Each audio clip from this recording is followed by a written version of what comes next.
Alors, bonsoir à tous, heureux de vous retrouver, chers amis, sur YouTube en ce 2 décembre, déjà le 2 décembre 2024.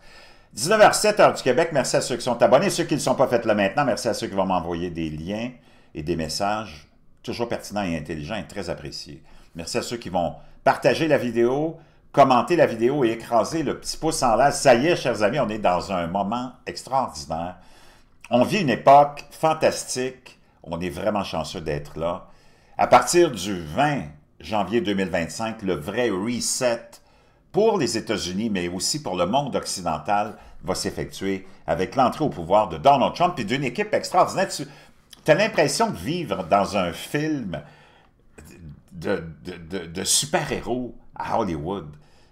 D'abord, toute la saga de Donald Trump, depuis son entrée en jeu en politique, toutes les attaques, après l'élection, la première, sa victoire de 2016, les attaques des médias étaient déjà là, hypocrites qu'ils sont, corrompus qu'ils sont, mais pendant 4 ans, on a attaqué Donald Trump, sa présidence, ses politiques, qui ont toutes été bénéfiques pour tout le monde, et le Deep State, l'État profond, les acteurs mondiaux, appelle-les comme tu voudras, comme George Soros et plein d'autres, ont financé des groupes de terroristes, d'extrémistes pour déstabiliser les États-Unis. Tu voyais des émeutes et des émeutes sans arrêt, des destructions de biens publics, des destructions, comme on l'a vu à Montréal récemment, là, avec les manifestations anti-israéliennes, pro-palestiniennes, des antifas, comme ils aiment s'appeler, antifascistes, alors que c'est eux autres, les fascistes, agissent plus que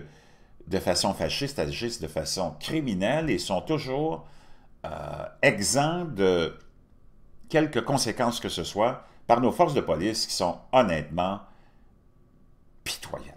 Pitoyables. Je te raconte l'histoire d'une amie dont la fille a eu une mauvaise fréquentation. Ce gars-là, c'est un maniaque.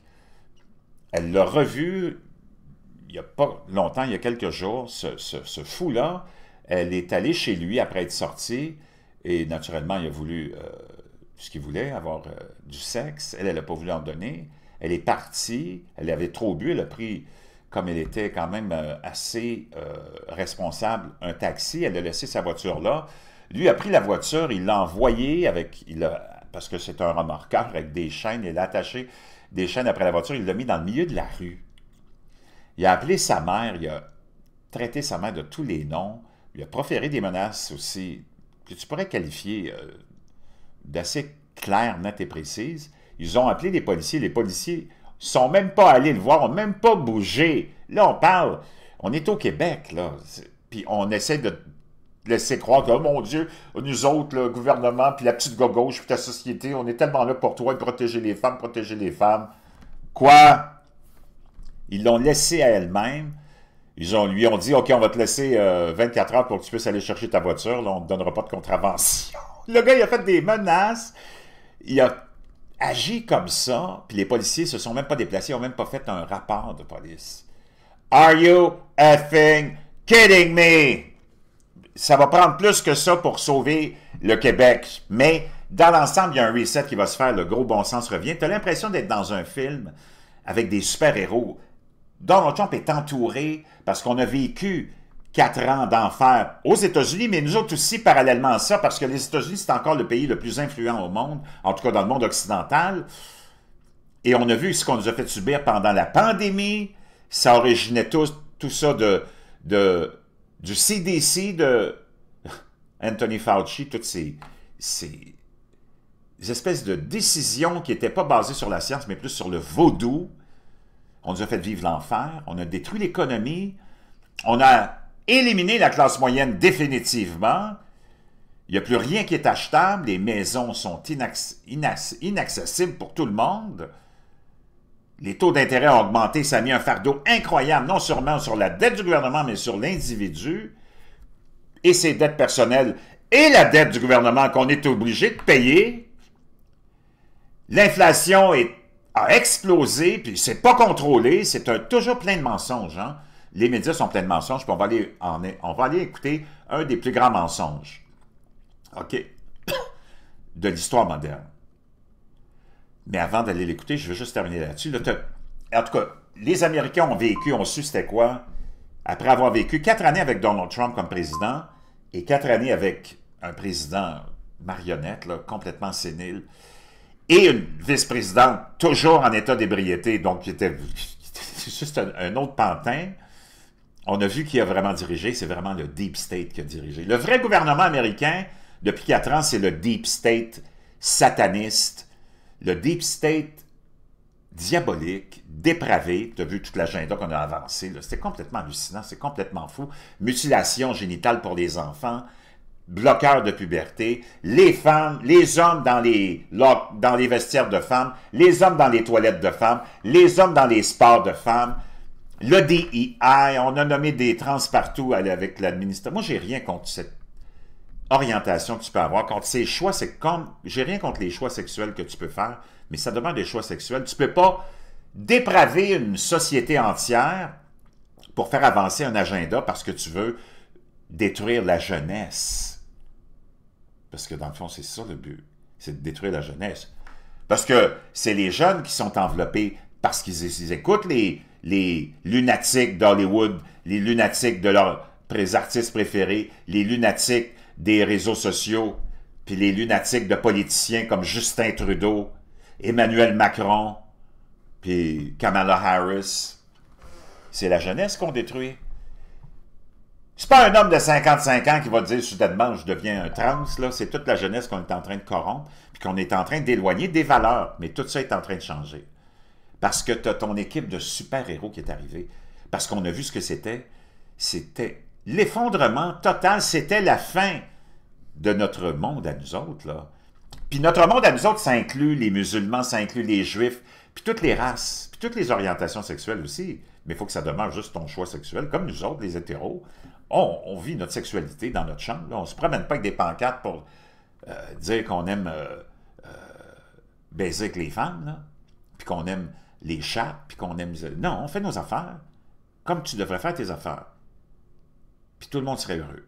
Puis tu n'aurais pas eu toute la perturbation sociétale qu'on a eue depuis 10 ans, depuis l'avènement, parce que moi, je n'ai rien contre le phénomène, puis l'organisation, puis les groupes de fierté gay, là, tu veux, ça restait quand même dans l'acceptable, mais là, avec l'ajout qu'on a fait, puis même mes amis gays ne sont pas contents, l'ajout qu'on a fait de trans, queer, puis non, ils ne sont pas contents, là. Drag queen, ils ne veulent rien savoir de ça, eux autres. Ils veulent vivre leur vie calmement, en paix, comme tout autre citoyen. Donc, de sauver notre mode de vie, ça inclut, c'est pour ça que tu as vu la coalition autour de Donald Trump de musulmans, de juifs, d'afro-américains, hispaniques, sans compter les gros noms, tous des anciens démocrates, Bobby Kennedy, Tulsi Gabbard, Elon Musk, Donald Trump lui-même est un ancien démocrate. Mais c'était devenu du non-sens. Le globalisme, le mondialisme, depuis 30 ans, a détruit notre milieu économique, notre monde industriel, sans aucun avantage pour nous, sauf l'éclosion de magasins Dollarama. Il n'y a rien eu de bon pour le citoyen ordinaire dans le globalisme et le mondialisme. C'était l'autodestruction de notre filière d'approvisionnement.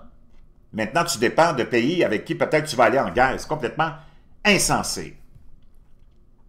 Complètement insensé. Puis on a rajouté la décadence là-dedans, légalisation des drogues. Tu as vraiment besoin de légaliser les drogues. Il faut les bannir. Non seulement les bannir, mais il faut faire la promotion d'une vie sans alcool et sans drogue. Tu peux boire si tu veux, mais il ne faudrait pas mettre ça de l'avant, là. Voyons donc, c'est complètement autodestructeur.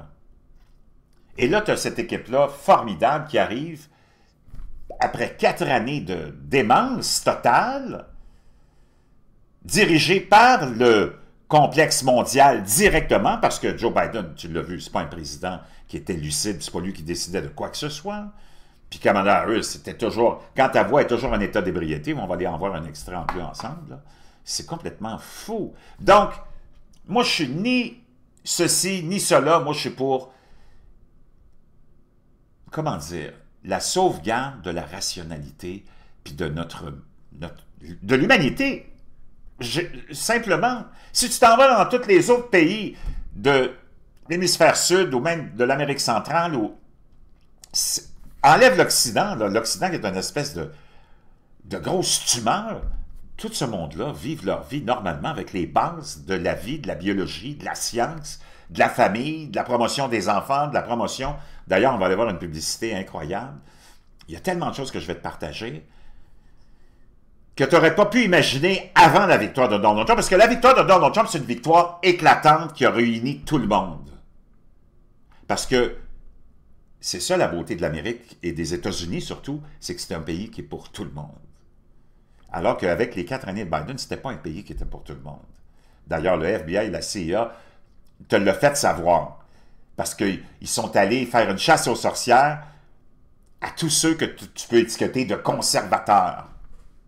Ils sont allés arrêter du monde qui était juste allé prier devant une clinique d'avortement. Ils sont allés arrêter du monde qui sont allés dans des conseils, des rencontres, des conseils d'administration de commissions scolaires pour émettre leur opinion sur l'agenda et le programme scolaire qu'on mettait dans la tête de leurs enfants, puis on les a qualifiés au niveau du FBI de terroristes.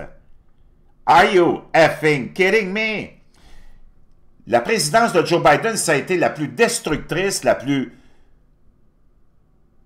celle qui a séparé et divisé le plus les Américains. Puis les Américains ont répondu fortement qu'ils n'en voulaient plus de ça. Puis on a privilégié un groupe de personnes qui n'existent peut-être même pas comme groupe. Tous ces gens que tu vois, puis qu'on va aller en voir quelque chose. C'est n'importe quoi. Ceci étant dit, j'arrête mon monologue, on s'en va écouter, parce que là, la nouvelle du jour, c'est Joe Biden qui pardonne son fils Hunter, qui a été reconnu coupable de 2 crimes, un sur l'évasion fiscale et le deuxième sur la possession d'une arme à feu sans permis, dans un État où c'est nécessaire d'avoir un permis, nonobstant le deuxième amendement de la Constitution américaine, qui te permet d'avoir une arme à feu, mais il y a des règles. Lui a violé ça, il a été condamné, il devait faire du temps de prison qu'il ne fera jamais, parce que là, Joe Biden, avant de quitter la présidence, pardonne son fils Hunter Biden. Mais, comprends-moi bien, probablement qu'on aurait tous agi pareil, parce que c'est ton fils. En tant que roi, tu peux faire ce que tu veux. Humainement, je comprends, du côté humain, je comprends la décision de Joe Biden. Mais entre toi et moi, toi, tu ne l'auras pas, ce passe-droit-là. Puis tous les autres Américains qui ont été condamnés pour le même genre de crime que celui que, les deux que Hunter Biden, pour lesquels il a été condamné, n'auront jamais la chance d'avoir ce pardon-là. Puis c'est à toi de juger. Tu me diras ce que tu en penses. Humainement, je le comprends, mais publiquement et socialement, c'est inacceptable parce que tu ne fais pas la même chose pour tout le monde. On va l'écouter. Karine Jean-Pierre, qui était la secrétaire de presse et qui l'a encore pour un petit bout de temps de Joe Biden, parce que depuis qu'il avait été condamné, ça flottait dans l'air. Est-ce que le président va accorder le pardon à son fils? Et là, c'est là que tu vois les mensonges du Deep State et les mensonges des médias qui, eux autres, répétaient à tout le monde, ben non, c'est encore de la conspiration des conservateurs, des républicains, de dire que Joe Biden va pardonner son fils avant de partir. Ben, il l'a fait. C'était pas de la conspiration, comme dans toutes les autres histoires de conspiration. Les conspirationnistes, qu'on t'étiquette conspirationnistes, ont toujours raison. I could speak for the president, and he said he would not pardon his son. It's still a no. It will always be a no. It's still a no. It will be a no. It is a no, and I don't have anything else to add. Will he pardon his son? Déjà, il savait, quand elle disait ça il y a des semaines et des mois, Karine Jean-Pierre, elle savait qu'elle était pour pardonner, que Joe Biden était pour le pardonner. Mais des mensonges, parce que le rôle du secrétaire de presse ou de la secrétaire de presse, c'est de représenter le gouvernement, tu es nommé pour ça, puis c'est de mentir pour le gouvernement. Et c'est de répéter les mensonges du gouvernement pour lequel tu as été embauché comme agent de marketing, parce que dans le fond, secrétaire de presse, tu es agent de marketing, nonobstant le gouvernement qui est là. Son, no. Is there any possibility that the president would end up pardoning his son? No. Well, is there, I just said no. I just That's my answered. other Go question ahead. instead. Go ahead. Second one, would the president pardon or commute his son if he's convicted? So I've answered this question before, and I was very clear, and I said no. Will you accept? You're not. Donc, c'est complètement, tu vois, quand tu dis que tous ces gens-là sont corrompus, ben c'est parce qu'il y a des bases pour ça, tu comprends? C'est pas comme si on le fait juste gratuitement. Police hoodie that the jury's outcome, their verdict, no matter what it is. Yes. And have you ruled out a pardon for your son? Yes. You have. Now that you've Donc, il dit, oui, j'ai éliminé le pardon pour mon fils. Il n'y en aura pas de pardon. Donc, regarde, comme je te dis, je comprends exactement, en tant que père, la réaction, mais publiquement, socialement, politiquement, c'est inacceptable. Good to be with you. See, I told you so. They're all like that. So the next time any of us complain about anything Trump does, this pardon is just deflating. For those of us who have been out there for a few years now yelling about what a unique threat Donald Trump is, for Joe Biden to do something like this, Trump, nobody's above the law, we've been screaming. Well, Oui, pendant des années, ils t'ont dit, il n'y a personne qui est au-dessus des lois, il n'y a personne qui est au-dessus des lois, puis Donald Trump, il n'est pas au-dessus des lois, sauf Hunter Biden. Joe Biden just made clear his son Hunter is above the law. Donc, chers amis, complètement hallucinant cette nouvelle-là. Je vais te revenir avec tous les autres sujets dont je voulais te parler, que je veux te partager. Bouge pas, je te reviens parce que je veux pas que ce soit trop long. On se revoit tout à l'heure.